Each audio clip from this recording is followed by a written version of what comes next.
Hey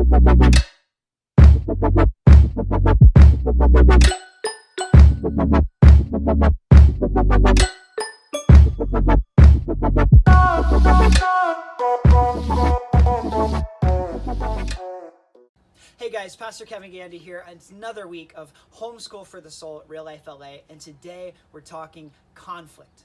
See, there's conflict all around us. We turn on the news and we see riots and protests in the streets. We see people getting angry about injustices that they see in the world. We sit down for a friend for coffee, right? And we're having conversations, and we then get into a disagreement because we see it this way and they see it that way. We go to Vons, we go to Albertsons, we go to our grocery store. We see conflict as people argue about whether or not we should wear a mask or not wear a mask, whether we should be doing it this way or doing it that way.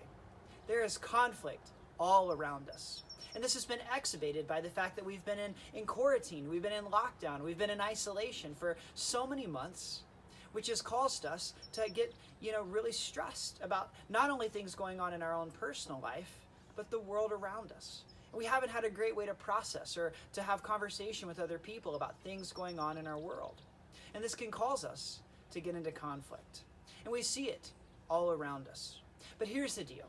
We as Christians have a duty and an obligation to not only deal with conflict in our life, but to see it differently than the rest of the world. And this is a universal principle since the very beginning of time, but it has particular meaning here today, in the middle of what's going on in our world and in our nation and the world around us. And so today I want to look at a situation of conflict that happened in the Bible, where everybody involved could have been super hostile to one another, could have been super upset with one another, but God ended up working in the middle of it. So turn with me to Acts chapter 16. When we pick up this story in Acts chapter 16, we see Paul, arguably one of the greatest Christians in the Bible. Of course, we know that the Apostle Paul used to not be a follower of Jesus, and one day he had God sort of interrupt his life and he said, Paul, come and follow me. And so Paul did. He actually, used to persecute Christians, and now he goes out and is converting them. And so in the book of Acts, we see Paul going off on journeys, and he's healing people, and he's taking the message of Jesus to new cities and new places, and he's telling people about who Jesus was. And so when we pick up the story in Acts chapter 16, Paul is on a journey into Europe. He's going to Macedonia. And he has sort of a group of people with him. He has Silas, and he's picked up Timothy, and he has kind of his little entourage. And as they move into the area, they meet Lydia, who's a believer who ends up getting baptized, and her whole household ends up getting saved. And then they come to this town and they see a woman who is possessed by a demon. And so they begin to pray. They begin to pray for healing in her life, and they cast out this demon, and she's made well. But not everyone is excited about this. Some people report him to the police and say he's causing a ruckus in our town. And so they strip them of their clothes, they beat them, and they put the group in jail. And so we're going to pick up the story with Paul and Silas. They've been put into jail, and we're going to see what happens. Because here's the deal. That is a moment of conflict if I've ever seen it, right? Here, Paul and Silas and his group, they're out trying to help people. They're healing the sick. They're casting out demons. They're doing exactly what Jesus says. And then they get in trouble for it. And not just in trouble, they get beaten with rods, and they get thrown in jail. What a terrible injustice for just simply helping people have a better life. But let's see what happens, because if that were me, I would have tensions rising up. I would have anger and rage boiling up from the depths of my body because I would be so upset. I just get mad when people cut me off on the 210 freeway, right? So I can't even imagine what I would feel if I got thrown into jail for helping people have a better life. But let's see what Paul and Silas do.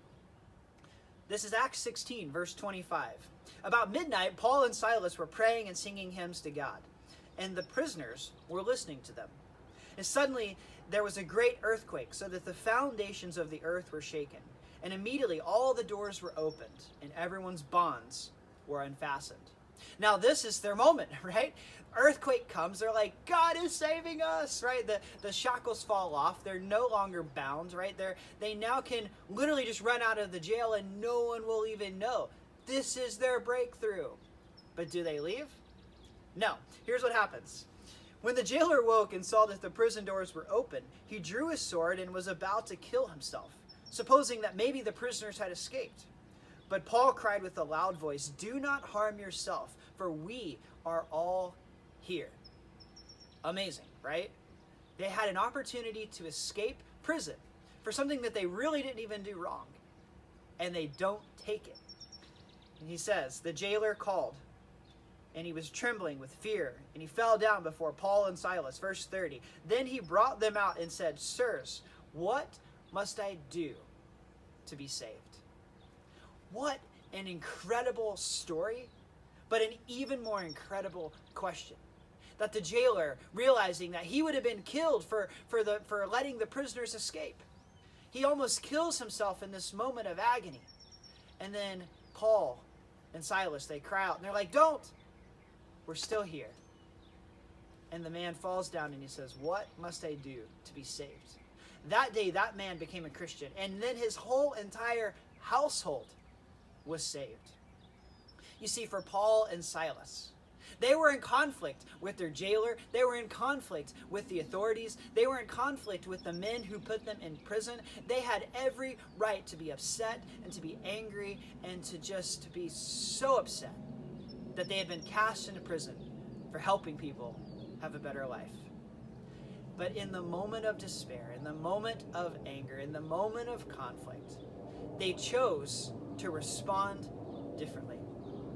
They chose to see the jailer as an actual human being who had everyday needs. And that's the difference between unchristian and Christian people. When Christians go out into the world, they see people differently.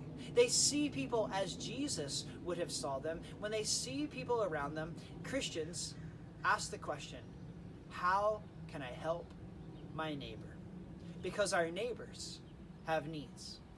We all have needs, because all of us, whether we're the jailer or not, we're asking that question. What must I do to be saved? We live in a world where people are looking for peace and joy and happiness and fulfillment in their life. They're looking for freedom from oppression. They're looking for freedom from disease. They're looking for freedom from illness. They're looking for psychological healing. They're looking for family healing. People all around us are looking for something greater. And what if we as Christians were to go out into the world, and when we engage in conflict, and here's the deal, we're going to engage in conflict because it's going to happen. We're human beings. It's gonna happen. But when we experience conflict, what if we were to sit and listen and say, you know what? That doesn't matter. This conflict, this situation, this context, it doesn't matter. What matters is you and me, right here, right now. What if we, this week, when we experience conflict, were to set that aside and simply say, you know what? How can I help you? Can I pray for you? Is there something you need? And begin to sit and listen, and maybe if necessary, respond. But whatever we do, to point people to Jesus. Because everyone's asking that question. What must I do to be saved? Just a thought this week as we look at the Bible, as we look at the life of Paul, and when he experienced conflict, and he experienced quite a lot of it. He got shipwrecked. He got thrown in jail. People hated him. They beat him, right? But every time he got up and he continued to heal and to pray for healing and continue to help people and to show them that God was the most important thing. Let's do that this week.